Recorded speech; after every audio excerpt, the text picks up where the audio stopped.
Welcome to episode 388 of the Selling Your Screenplay podcast. I'm Ashley Scott Meyers, screenwriter and blogger at sellingyourscreenplay.com. Today I'm reviewing screenwriter Del Weston. Del is the founder of Action on Film, which is a film festival that takes place in Vegas. I actually took my film, The Pinch, there a few years ago, and we'll be taking my latest film, The Rideshare Killer, there this year. But he's also a screenwriter with a number of produced credits, so we're going to talk through how he got some of those projects produced. So stay tuned for that interview. SYS's six-figure screenplay contest is open for submissions. Just go to www.sellingyourscreenplay.com/contest. The final deadline is July 31st. So if your script is ready, definitely submit now before the final deadline. We're looking for low-budget shorts and features. I'm defining low budget as less than six figures. In other words, less than $1 million US. We've got lots of industry judges reading the scripts in the later rounds. We're giving away thousands in cash and prizes. This year, we have a short film script category, 30 pages or less. So if you have a low budget short script, by all means, submit that as well. For the short scripts, I'm saying the budget to produce it should be probably less than five figures. So, $10,000 or less. I've got a number of industry judges who are actually looking for short scripts. So hopefully we can get one or two of these short scripts produced as well. Once again, if this sounds like something you'd be interested in learning more about, or perhaps even entering, just go to sellingyourscreenplay.com/contest. If you find this episode valuable, please help me out by giving me a review in iTunes or leaving a comment on YouTube or retweeting the podcast on Twitter or liking or sharing it on Facebook. These social media shares really do help spread word about the podcast, so they're very much appreciated. Any websites or links that I mentioned in the podcast can be found on my blog in the show notes. I also publish a transcript with every episode in case you'd rather read the show or look at something later on. You can find all the podcast show notes at www.sellingyourscreenplay.com/podcast, and then just look for episode number 388. So now let's get into the main segment. Today I am interviewing writer Del Weston. Here is the interview. Welcome, Del, to the Selling Your Screenplay podcast. I really appreciate you coming on the show with me today. Thank you for having me. I greatly appreciate it. So to start out, maybe you can tell us a little bit about your background. Where did you grow up and how did you get interested in the entertainment business? I'm originally from Milwaukee. At the age of 6 months, I moved to LA where I was raised. And I always had a very strong background in the understanding of story. Story was my friend, literally. And when I went to college, I started moving into animation because I loved animation. But I'm a horrible artist. But I was a pretty good storyteller. And so I began teaching myself story and making short films, making short stories through college. And then at the end of college, I ended up at a company called Animagic with a great man named David Fisk. He did aerial optical printing and motion graphics on the old motion bed computers before, the advent of personal computers and desktops. Mm-hmm. And I was taught everything. I mean, he taught me everything. I cut movies on flatbed, editing with the old cutting style. And we did the optical printing, which allowed me to really understand the technical side of filmmaking. And I was there for a while. He ended up making me the art director, and I learned a lot, worked on a bunch of great movies. I was able to do storyboards for different films and for concepts. And there's an old series of films called Revenge of the Killer Tomatoes. That's the funniest thing. But I was able to work on the last one just by doing the titles, the animated titles. So it was kind of fun, a little bit of history, just a great time. And then at the age of 24, I made the most horrible film in the world called Painless George. And I learned that I didn't know anything. And so I had to go back to the drawing board, and I started again. And it took me 10 years to make my next film. And I was proud of it. It did very well. It's called Split. And then I did a stage play of the very same thing. I continued to write, which resulted in about, 110 screenplays and short stories. And then as I began to get a little more authority in the business, I got my first real writing job through a guy named Phil Mendez. People know him as a Disney artist. And he was one of the first black artists in the animation field. In fact, Disney hired him because they thought he was Hispanic. And Walt Disney loved South American artists because his name was Phil Mendez. But when he arrived at the Disney studios, he had an afro. And they didn't know it, and they treated him very strange. And so he went home the next day and cut his afro into Mickey Mouse ears and went to work. And they put him literally in a bathroom to work. He was not at Disney very long. That's too bad. He worked with a company called the Sandy Frank production company, and Sandy Frank did a lot of animation. And Phil got me a job writing a script called the Menahoonies. And that was a beautiful paycheck the first time. And before you knew it, I was hooked. And now we're here.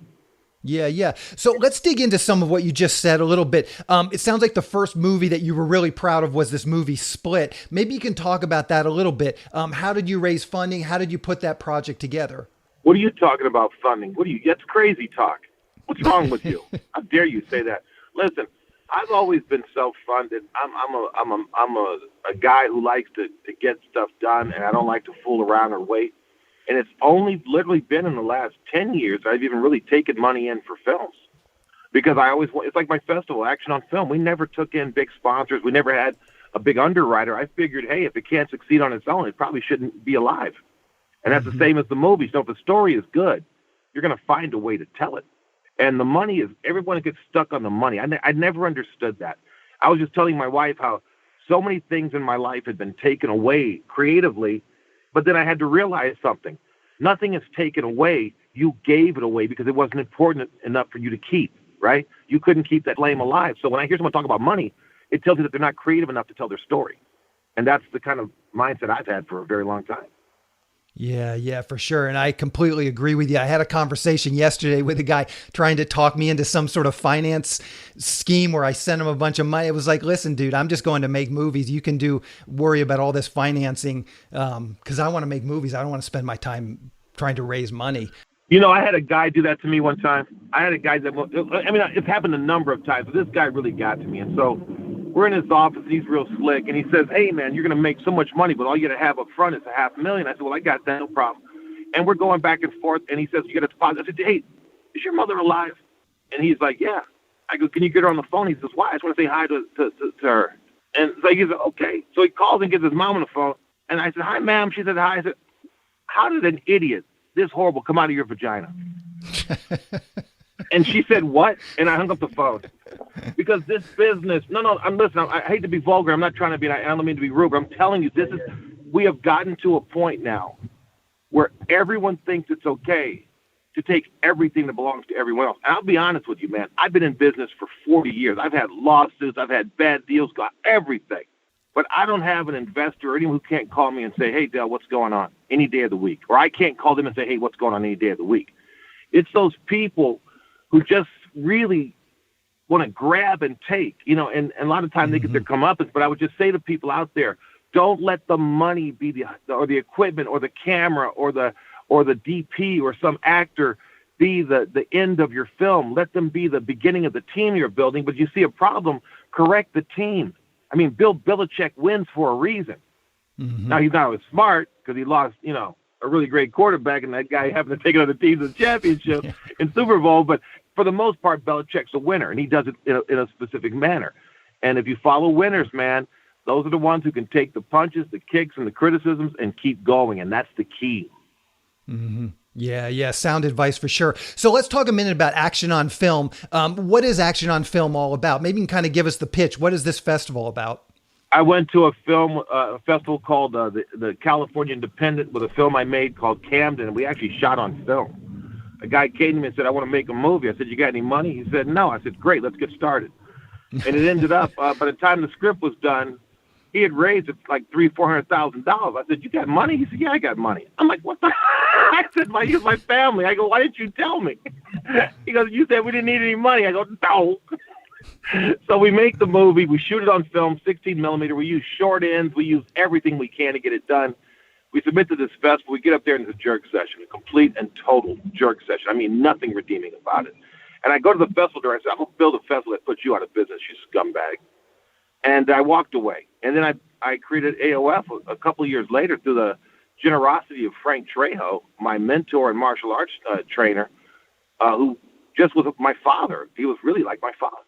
And so I started the festival. It was a small affair. Then it grew and grew and grew. 3 years later, Jet Li made the film Fearless. Focus Pictures called and said, hey, we want to sponsor the film and the festival. They did. And that put us on a map. And we just kept growing. And then a few years back, we decided to create AOF Mega Fest.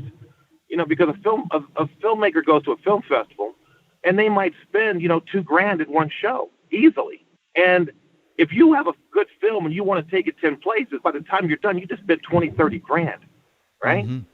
So we said, why not build all these festivals in the mecca of entertainment, Las Vegas? And so now we've got 19 film festivals and 23 other unique events. So when a filmmaker comes to AOF, let's say they get accepted to Action on Film, that is the base standard. They can now submit to every one of those festivals, and they will be accepted because we've already qualified them through our festival. So instead of spending $20,000 over 10 festivals, you come once and go to 20 shows in the same week. That's MegaFest. And we just signed a contract a week ago. We're going to be doing an author's fair for screenwriters and novelists. It's called Take Center Stage. And then today we signed a contract. We're bringing a comic convention and signing event with all the Batman cars and special events and Jeff Lunzaga. It's going to be a really good thing, man. So we're just growing it. Yeah. So now a couple of questions to follow up on that. Why did you choose Vegas? Why not do it in Los Angeles? It sounds like you're in Los Angeles. Remember, we started in Long Beach at the convention center. And there's a scumbag, in my opinion, named Chris Chelko, who used to work there. And this scumbag, this nobody, this zero in life, you always know a middle manager. They call them petty tyrants. And this guy, we had paid them like $30,000 for our event. And he called me and said, your cashier's check was $32 short because I did the math wrong. You need to bring me $32 or I'm canceling your event. That actually happened to me. Jeez. I drove an hour and a half, took another $32, and it was this petty power thing. I said, I will never be under that again. And so I moved it to Pasadena, to the Regency theaters and to the ArcLight theaters and to the Limley theaters, all at one time. We were at multiple theaters. Mm-hmm. And then the Krikorian in Monrovia opened up, and we were there for 5 years. And then I had a little bug in my ear that said, go to Vegas, And we came to Vegas. Thank God we did. He watched over us and made it amazing, and it just kept growing. And this is going to be our biggest year in our 17th year history. Mm-hmm. Fantastic. I'm curious, too, to really dig into what you said, that you went to this other festival and it was just not a good festival. What are some of the things that festivals do wrong that you were looking to correct? Because I totally agree with you. I've been to festivals. I'll start with my own sins. I'll be honest with you. I grew too fast, and I brought people in to help us grow faster, and they screwed us. There's no question. We dealt with some groups that literally came in, tried to befriend us, got our mailing list, and then took our contact and tried to start a show in Canada called Movie Expo to rip us off. Okay? And I say these names proudly, and I say them out loud. I don't hedge when I say that because I don't want people getting the wrong impression about what AOF is. AOF cannot be stolen. AOF cannot be copied. It's not a Chinese Apple computer store. You know what I mean? With all knockoff products. It's the real deal, and it's hard to take. So when we got to Vegas, we were with the Palms Hotel and the Brendan Theaters, and what a mess, what greed here really. And it ended up not being what I liked, but we stayed there 3 years, even though I didn't like what I was seeing, but my people liked it. And now we found a real partner in the Galaxy Theaters. What an amazing thing we're going to be able to do for people. So what festivals do wrong is lack of communication, number one. Number two, overpromise and underdeliver. When a festival says it has celebrities and industry and all this stuff, you got to remember, AOF was founded with a guy named Alan Bailey, the longest running executive in Paramount history. He was the comptroller of Paramount for almost 40 years. He's helped me start this show. He's the one that brought the first celebrities like David Carradine and all the rest to us. So we began with the industry as part of the show, and I see these shows with industry experts, and they get a guy who walked on the set of J.J. Starbuck in 1981. That's not industry. So you've got to have real people. Like this year we have, there's a great stuntman named Bob Yerke. He's the number one guy in the world ever. In fact, he ran the Stuntmen's Association for almost 30 years. He doesn't go to shows, but he's coming to our show this year, his only live appearance. That's for all the stunt people across the planet. They're going to want to come see him. So what we try to do is create events for people who want to see all kinds of people. I can't go talking about the show without mentioning Dr. Robert Goldman. He's one of the top philanthropist billionaires in the world. He took us under his wing 5 years ago through our contact with Michael DePasquale, and we created the Icon Awards and Legendary Stunts. And this guy shows up, and he wants everyone to succeed. So I have to give him props. You've got to bring people who people want to meet. And I know he's produced a bunch of films since he's been coming to AOF. So he's gotten on the other side of the queue as opposed to just being a viewer. He's an active participant. So festivals have to provide that kind of content and context. You also have to have premier theaters. We were at a great theater, but the projection didn't work, or the monitors or the speakers didn't work, and we were paying prime dollar. So now we're in the best theaters you can be in with the best screens, the best sound. They have bars and restaurants inside the theater. Make it a great experience. I think festivals go wrong in those places. And one more thing we did, which is vexing me, because I don't want to pick out someone else's problems. I want to say what I did wrong so I can correct them. And in 2019, we got away from our tins, those metal tins we use for awards, and we had to go to individual created posters for awards. It's the worst decision I ever made. It took the longest time you could ever imagine to create them. And we began shipping them out 6 months after the festival, and they began getting bounced back for wrong addresses. So now it's those type of things that will kill a festival. But we've been very, very blessed and very, very lucky, and we just keep putting issues with a brand new team, with big growth, and we try to communicate with anyone who calls for anything they need, except for my second ex-wife. Gotcha. I'm curious, as a filmmaker myself, who I think I just submitted through Film Freeway with you guys, and I've always been a little frustrated with the Film Freeway interface and trying to vet the festivals. It seems to me there's some metrics that Film Freeway could give us. Like, for instance, sometimes I've submitted to a film festival and then come to find out, they had 2,000 submissions and they're only screening 4 feature films. So see, that's the difference, man. See, now you're talking about AOF. Now, this is very interesting because years ago, we created a guaranteed filmmaker program. If you were ever accepted into AOF, you are guaranteed for life to be able to submit with confidence. You will not waste your fees, and you will be a part of our show. You are AOF family now. And after about 6 years of that, a couple of people would go out, and instead of making a film, they would tell someone else, put my name on your film, I can get you into AOF. And we began to see some of the quality drop down to 0, right? And I called one of the filmmakers. I said, listen, your name's not even on the film. I can't accept this. She contacted the Better Business Bureau, the city. Good. And I laughed so hard. I said, honey, listen, I was just in court over $2 million. $45 don't bother me, right? But she killed that program. She killed it. She destroyed it. So now we have to do it in a way where we still give deference to our previously accepted filmmakers. And in fact, those are the only people we give waivers to, people who've been with us before. Those are the only people we give hotel rooms to, people who've been with us before. When you go to a gym and they have a special or store, they go, for new customers only. What happened to your old customers? What are they? Were they dry cheese? Come on now. So we try and do it a little bit differently, and I think it's paid off because we've been around for now 17 years. And there is no major sponsor, nobody to tell us you can say this or do that. Nobody to be woke. This is nonsense. This is about celebrating art, culture, film, music, dance, and entertainment. That's what this is for. Yeah, for sure. Are there any telltale signs that maybe you could kind of tip your hat for our listeners when they're looking at Film Freeway? How can they tell the good festivals from the bad festivals? Are there any signs that you would say filmmakers should look for? Well, they have a listen, they have a rating. I'm not going to bitch about Film Freeway because we have been at odds because someone from a festival told them horrible things about me and seemed they believed it for a while, which I thought was funny. But quality always lasts, right? And then the nonsense fades away. So I think I can cool with it. So we had our little conversation, but I can't attack Film Freeway because 3 things happened that no one pays attention to.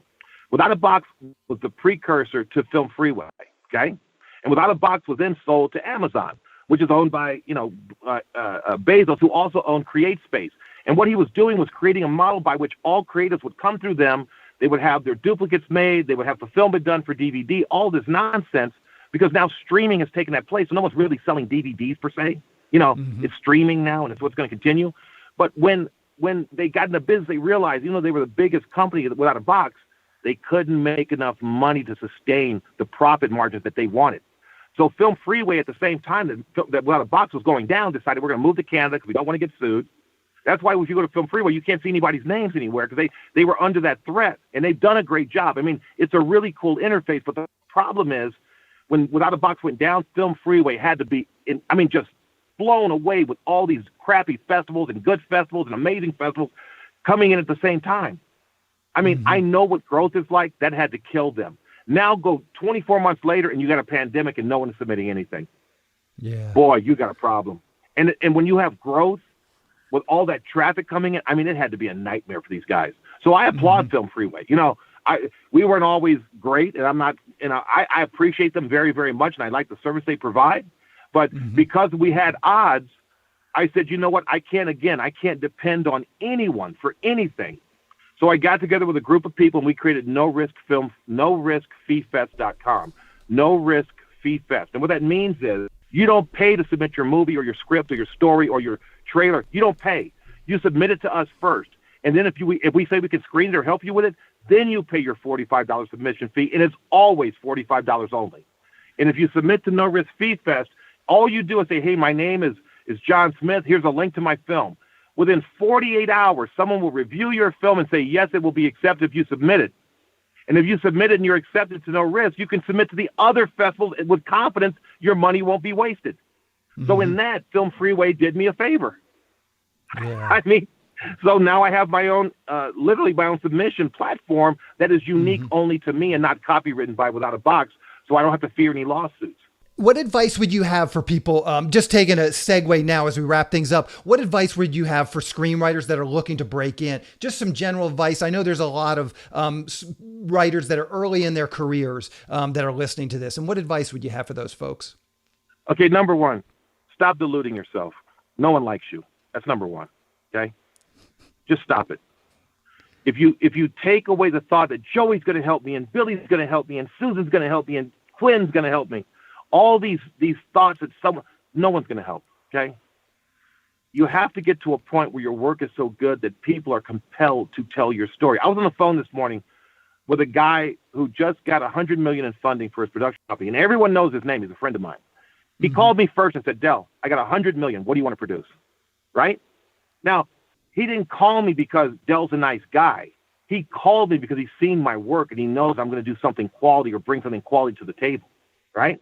So even though we're friends and I'll buy him dinner and he'll buy me, 18 pounds of cocaine and a chihuahua, that's a nice gift, right? So even though he'll do that for me, the business comes first. So make it business. Have people read your screenplay, get feedback on the screenplay, and then do the most important thing you can do. Because writers are cowards, and I'm a writer too, so I know. The most important thing you can do is bite the bullet and make your first foray into film by shooting something you've written or having someone you know or someone you trust shoot something you've written. That's it. When you get that bug, it's like the vaccine, right? You don't need it, but it might be nice to have, right? So here's the deal. If you have quality, right, then you don't need the friends, but they might be nice to have. If you have quality, you don't need the producer, but it might be nice to have because the quality is going to bring a producer, right? And so if you do the work first and forget the connections it's nice to have friends, but buddy, if you're in a pool with everyone who's fighting for the same kernel of food as you got a lesser chance of surviving than if you create your own pool, right? And allow guests to come in to eat at your table. It's just a change of perspective and mindset. And to anybody who's listening to this podcast, I'm here for you. I'm a sounding board. I don't just produce film festivals.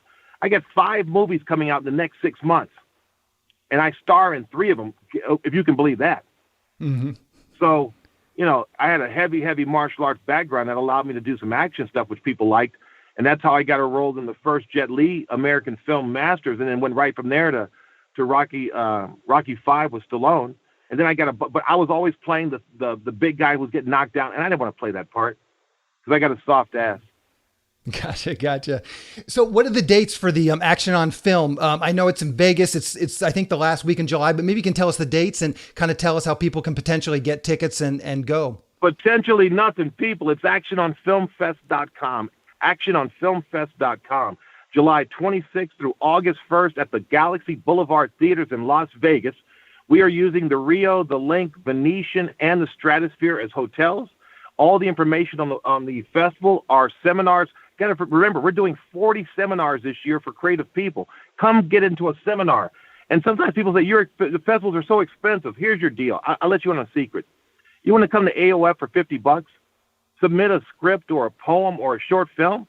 Get your all access badge for $750. Because if you submit, and even if you're not accepted, we still give you the badge. There's no reason not to come and be involved in an industry event that can change your life, period. Mm-hmm. I know people talk about these crappy events in Ohio and all these other these horrible events, Mm-hmm. right? It's not real. You know, these guys from this script summit and this other nonsense. It's not real. It's a joke. And I forgot they're writing Coverfly, a joke. And I'm sorry, but these people have a scam running, and I'm saying that clearly. I would stick up for the folks at Coverfly. I actually have a good relationship with them and know them pretty well. And I actually think Coverfly is pretty good service, just to throw that in there. I love that you said it because everyone's not going to have the same experience. Exactly. Got Exactly. it? So people hate AOF. I love them too, but AOF is not for everybody. Mm-hmm. MegaFest is not for everybody, right? And so when I get these letters from people who've been burned by different companies, I mean, not one or two, I'm talking about hundreds of. Remember Distributor? You remember the? Oh, sure. Yeah. They had their whole financial collapse. So Nick came to me one day and said, "We want to be involved with your show." I said, "Great, write a check. It's a sponsorship. I don't do business with people who are not my partners. Plus, you're a scam." He called me out, told people I was a horrible person, and guess what happened? They screwed hundreds of filmmakers out of all their money and then went bankrupt. So when I see that, dude, I got to pay attention. I got to be honest. But then again, I'm not the guy, right? I'm just going to tell you my truth, what I know to be factual and true from my experience, and I'm not going to mince words because I don't have time for that. So good for you and Coverfly. God bless them. I hope they have great success.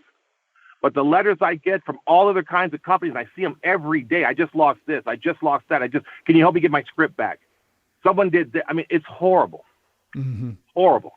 Yeah, for sure. Well, Del, you definitely put on a great party. I was there, as I said, a few years ago with my film, The Pinch. I had a great time, and I'm looking forward to bringing my film, The Rideshare Killer, back this year. So hopefully we can meet up, maybe have a drink, and I'm looking forward to screening my film. I think you guys will, if you're not the premiere, you'll be real close to our world premiere for The Rideshare Killer.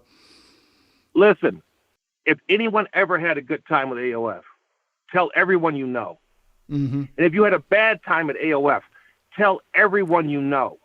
Mm-hmm. I'm building a specific audience and a specific group of people who are about making movies, selling their scripts, selling their artwork, and not playing games. And that's all we're about, nothing else. Yeah, and hopefully selling your screenplay is about that too. So hopefully this will be a good combination of our audiences, because I totally agree. Transparency, straightforwardness. Hey, if I offended anybody today, feel free to call me and straighten me out. And if I'm telling you the truth, keep your mouth shut. Exactly. Del, I really appreciate you coming on talking with me today. Good luck with the festival. And as I said, I can't wait to screen my film there. Absolutely, brother. God bless and thank you very much. Thank you. Sounds good. We'll talk to you later. Bye-bye. Bye. SYS's From Concept to Completion screenwriting course is now available. Just go to www.sellingyourscreenplay.com/screenwriting course.